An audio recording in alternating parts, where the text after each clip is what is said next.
Well, there's a group of moms we don't talk about enough, the ones that look like they're doing everything right. They're organized, reliable, high achieving, and quietly running on empty. Oh yes, we often call them high functioning, but what's underneath it? That's often what is causing this burnout. And the tricky part, because everything still looks okay on the outside, the warning signs get missed, not only by other moms, but also the moms themselves. So here to break it all down for us is our 90s parenting expert, Dr. Ziegler. Thank you for addressing this topic. So first and foremost, just right out of the gate, what do we mean by high functioning moms, and why are they the ones that are especially at risk for burnout? Yeah, because these are the moms who are experiencing burnout, right? The chronic physical and emotional exhaustion that results from feeling like you just can no longer do your job. And within that role, you become cynical and you become just really negative.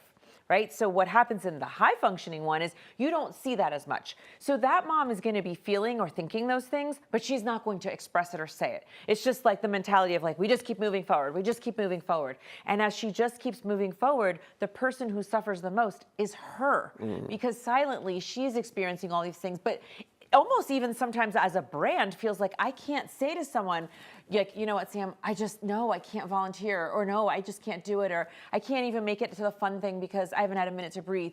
And so they suffer in silence. Yeah. There's almost like a people-pleasing aspect, it sounds like. So what are the signs that you should look for? So I talked about the cynicism, that's a big one. Yeah. But there's also the piece of like, so physical exhaustion. So you go to sleep, when you wake up in the morning, you don't really feel refreshed, right? There's the emotional exhaustion. And that's the, I'm overthinking, I'm laying in bed at night, I can't stop with the to-do list on my mind.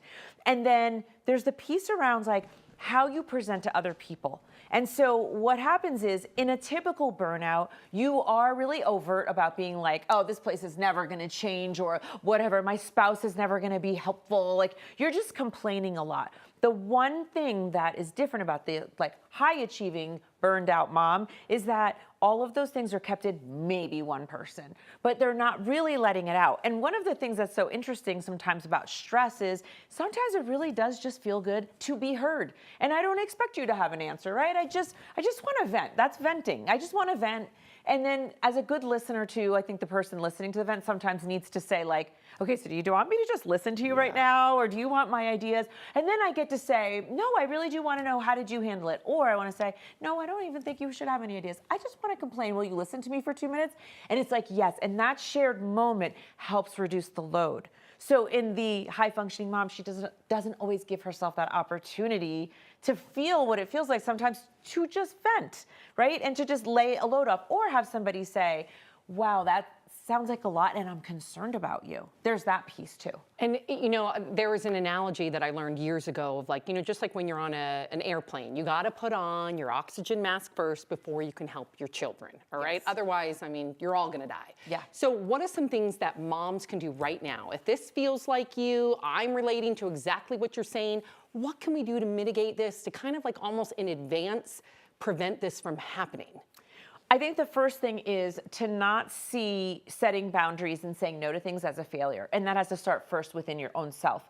I went through that process myself too, where when I wrote Mommy Burnout and I was talking about it, I love Mommy Burnout. Yes, I like, love that book. I loved it. I loved writing about it because it felt so freeing, and I was there. I talked about it. I did a TEDx talk about it. So first is just understanding that if I say no to something, I set a limit, that doesn't make me a failure. That probably is actually in the category of taking care of myself. But the second piece is also then starting to set boundaries outside of yourself. And you have to just do it sometimes to realize like it doesn't feel mean. It doesn't necessarily mean you're a bad person if like, no, I can't bring the dozen cookies in for the party or whatever it is. And I think because it's Mother's Day this week, we get a little bit more grace. And I actually just had a conversation similar to what I'm about to say with my own spouse, which was to control my fill in the blank, stress, my overload, my travel schedule, whatever it might be. I really need fill in the blank.